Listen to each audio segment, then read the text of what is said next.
restoring water quality. Julie Regan, who's External Affairs Chief for the Tahoe Regional Planning Agency, will tell us about what they're doing to correct old mistakes around the lake and how that works, how it might apply to us in the Adirondack.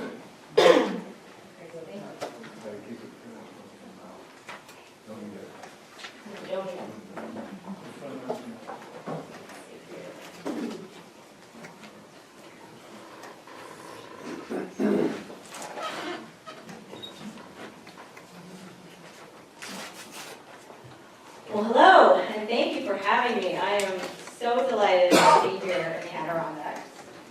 One of the most magnificent places on the planet. Lake Tahoe and the Adirondacks are two very special places. I grew up on the East Coast and have many great memories of visiting here, so thank you for having me. And I'm just going to run through some of these slides. A lot of the points I think have been covered already in some of our distinguished panelists, and I really look forward to hearing your questions as we move through the presentation and after we take a break. But just a couple of topics, since we are focused on water quality, I'm going to try to narrow my comments around what we're doing in Tahoe around water quality. But hopefully in the dialogue we can talk a lot more about some of the other things that we do, scenic protections, shoreline protections, that sort of thing. But we have always been known, I think, in Lake Tahoe for our innovative planning approach. And we're very unique in the United States in how we go about land use and development, collaboration versus polarization. You know, in America today, it's a very polarized time in our national dialogue, in our politics. And what we can hopefully impart to you is how we've accomplished more in working together than in being polarized. And we have a lot of history of polarization, so I can certainly share a few anecdotes along those lines.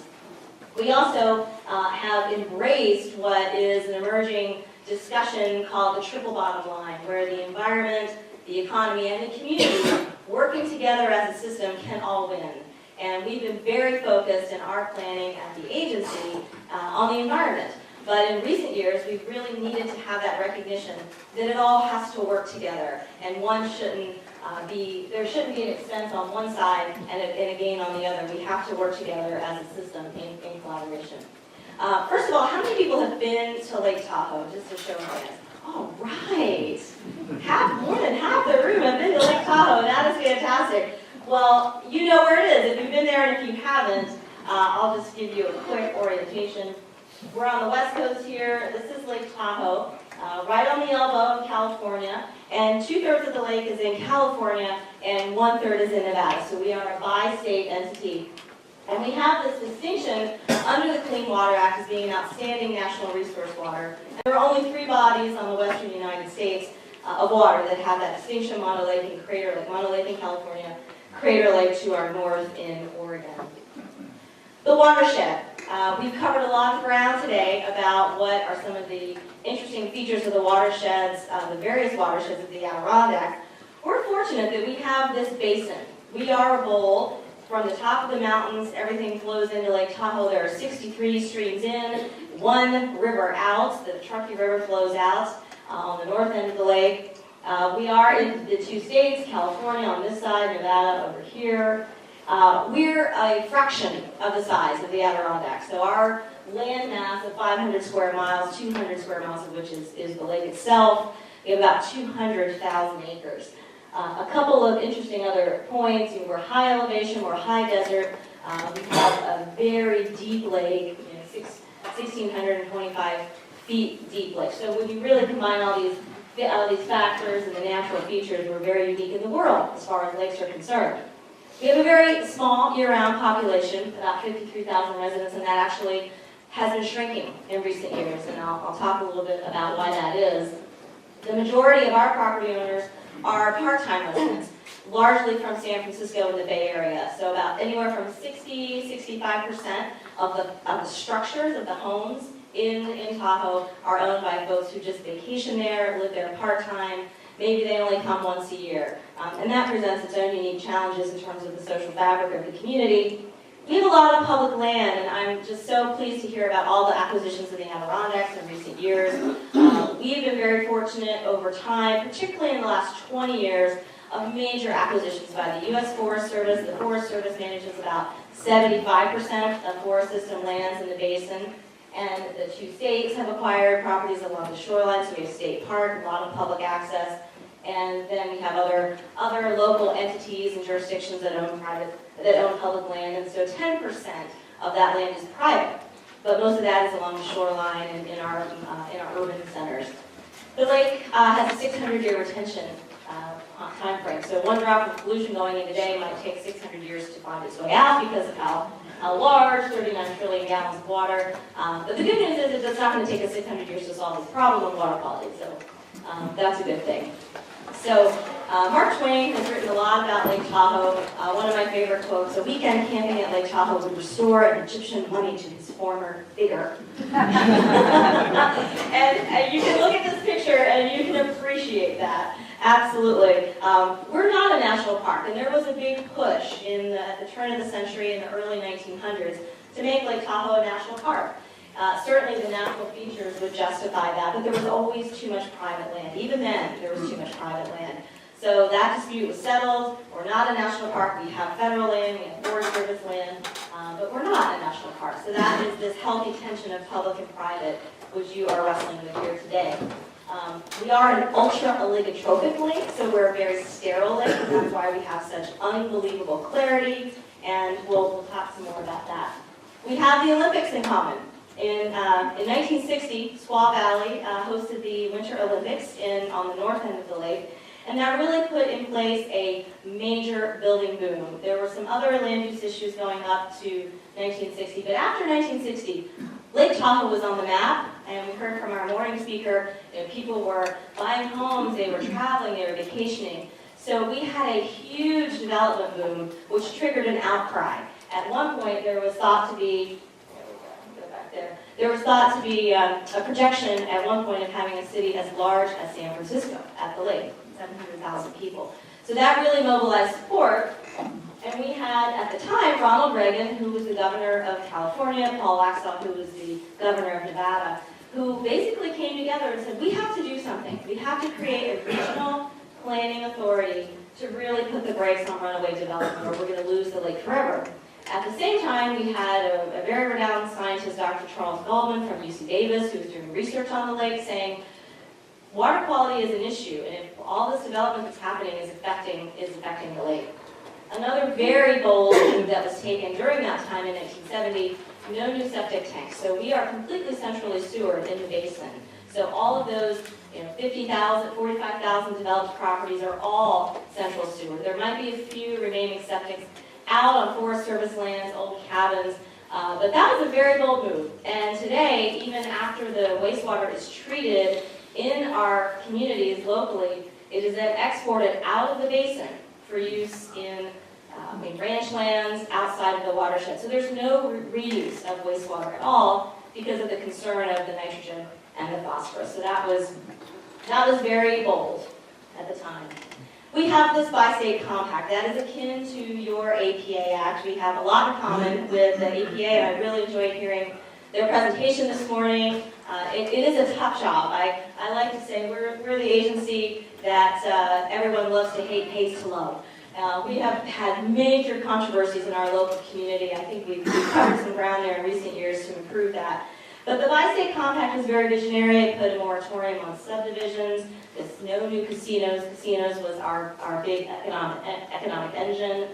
We have a 15-member board, half from California, half from Nevada, California, Nevada, and one appointee of the President of the United States. We also manage transportation.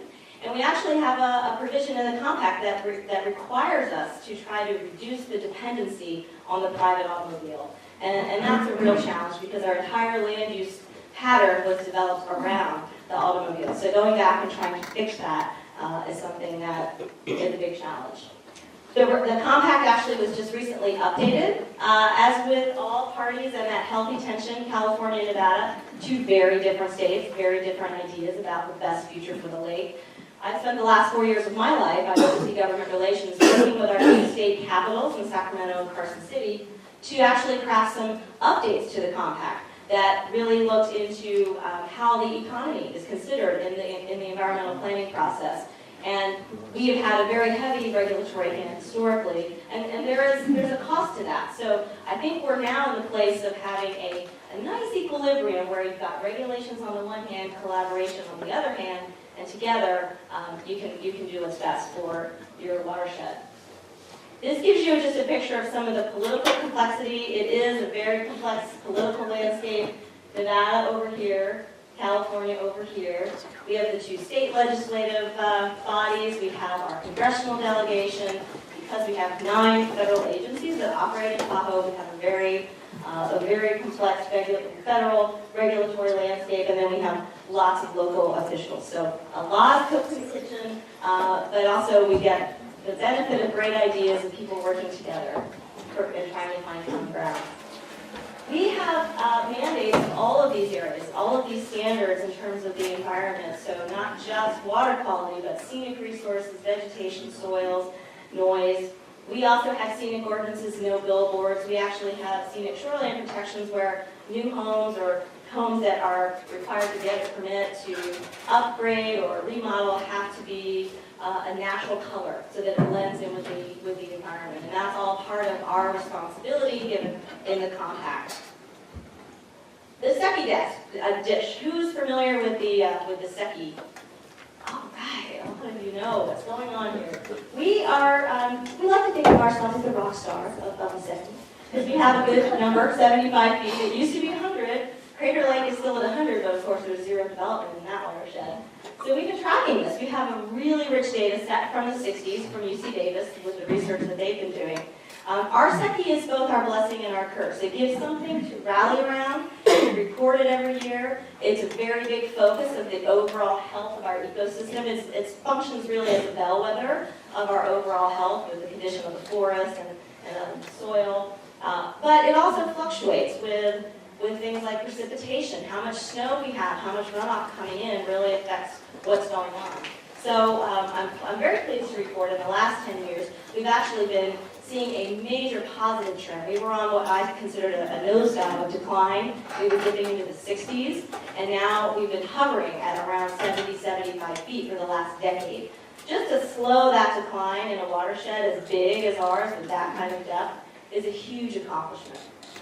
For several years, we were also working on, let me just try and hit an arrow maybe, see. There we go, thank you. A TMDL, Total Maximum Daily Load, another fine acronym from the EPA. We've spent $10 million of research. Again, science has been a real backbone of informing our policy decisions in Tahoe. And we have this TMDL that's saying, in about 70 years, we'd like to get back to 100 feet of clarity. But in the meantime, let's put an interim target. We call it the Clarity Challenge, where if we could stay around 80 feet of clarity, that would be success. And we think we could do that in 15 to 20 years. So we have a whole structure around this where our local governments, our city, counties, have a number. They have to reduce fine sediment particles, nitrogen, and phosphorus by a certain percentage. And we always thought nitrogen was the big deal. It's really these fine particles actually that get ground up on our roadways and from our developed areas that get into the stormwater, and the fine particles are what's really about 2/3 of our clarity problem are traced to these fine particles. And the particles are smaller in diameter than a human hair, so we're talking about a huge challenge to deal with that. We also have nearshore algae problems, and we think phosphorus has a big role in that. We've covered a lot of ground on storm water, but that's what it is. All of this is creating this kind of plume. So we actually have a lot of ordinances around that. We have a whole land capability system. Our entire regulatory framework is built around water quality. So if you build a house, we have some of those examples that you heard about earlier with restrictions of how much you can cover. A typical single-family home can only cover about 30% of their yard. 70% of that has to be open space. We call it land coverage. We count every square foot. We count driveways. We count the building footprint. We used to count decks. We actually just exempted the decks because the pressure was great, and who doesn't want to enjoy their deck on Lake Tahoe? So we have transfers of development rights. You can't build in wetlands. You can't build in stream zones since the 1987 plan. And the reason for that is because we already had built on 75% of the marshes and 50% of the meadows. So no more building in wetlands, and that's an accepted reality of Tahoe. But we have a transfer of development rights. So if people have a piece of property that they purchased back in the 50s, they have an opportunity to be compensated. We have a commodities market all around the lake. We also have retrofit requirements. So not only if someone builds a new home do they have to install the erosion control stormwater measures, we actually have a retrofit requirement. So every single property in the Tahoe Basin has to, at some point, look like this with the gravel line trench and this sort of native landscaping. And that's a big challenge because less than half of the properties today in the basin, we have about 45,000. I'll start wrapping it up, Dick. Thank you for the reminder.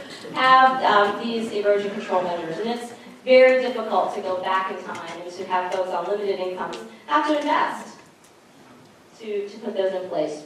Hopefully we can get into more of this in the discussion. We have a regional plan that we just updated in December. It took us 8 years to get there. It ended up having to go to the highest levels of the two governors of both states to bring some negotiated consensus around it.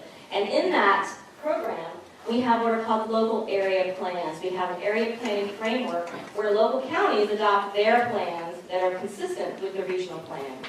We used to regulate mostly everything, and it's just impossible at a regional scale to get into everybody's individual size of their driveway. So we're really trying to go the direction of empowering local governments with the consistency of our regional plan to implement their own local ordinances as long as they don't violate any of those environmental standards that we talked about earlier.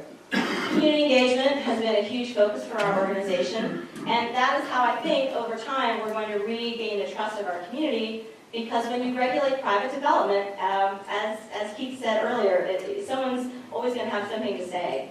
But most of our community members love Lake Tahoe. They want to do the right thing. We just have to educate them about why it is we're doing what we're doing. These are two previous executive directors of our agency. This is the current executive director, Joanna Marquetta, and she was just named Public Servant of the Year by our local Chamber of Commerce. And that wouldn't have happened 10 years ago. But we've really been working together with our business community because environmental redevelopment is what we're focusing on. We have mostly infill development opportunities. A lot of old, run-down motels that sprung up after the 1960 Olympics are still in Tahoe, and they're not helping the look of our built environment, and we want to attract that high-end visitor because our complete economy is built around tourism. So we call it environmental redevelopment, where actually very wise development in the right place can have an environmental benefit. And it's been a real struggle to actually get everybody on board with this concept where you might think development is the devil. And development the wrong way can be very bad for environments, but development the right way and the smart way can be good for the environment. So we're trying to promote, these are some examples of some of the new things we've done. Upper left, before and after, old strip mall developments that don't do justice to the natural environment are being hopefully over time incentivized to look more like the after. One quick thing before I wrap up. Another thing that we've done in the last 15 years is develop a capital investment program called the Environmental Improvement Program. And we actually have about 15 members of our staff. We have about 68 members in our staff. But a good portion of them work on this program where we have federal, state, local, and private investments. In capital investment, this is 1930 marsh we developed. It looks like this today. This is on the lower right, a plume during a storm event. But we are going back and we're actually re-meandering rivers. We're doing watershed restoration, we're doing forest management, ecosystem restoration work in spades. And we do that with about 50 other agencies. We have a huge well of support in Washington and of our governors. We have a summit that we do every year. If that's something that the Adirondack doesn't do, I would encourage you to do that because we get everyone in one place at Lake Tahoe on the shores of the lake once a year in August. And even if there's a lot of infighting all year long, starting in July, it's funny, people start to work together because they have to stand up and talk about all the good things that we're doing for the lake. You have invasive species. Very proud of our invasive species program, but these are the dreaded quagga mussels, which we do not have in our lake. We want to keep them out. We have a very robust boat inspection program, probably the most robust in the nation. That's a big challenge for us going forward. The environment and the economy are inextricably linked. That's where that triple bottom line, the environment, the economy, and the community can all work together. Took us a long time to come around to this, but our business community now knows that their product is Lake Tahoe, because there's only one Lake Tahoe. That's why people come. So we want to continue to protect it, and our public-private partnership work is going to be extremely important. As public funds shrink, we've been very fortunate to have public investment, but we're relying a lot more on the private sector to invest in environmental restoration as well. So I thank you for your attention. Please make sure you pick up our environmental newspapers out in the lobby, and thank you for the opportunity to speak. I really appreciate it.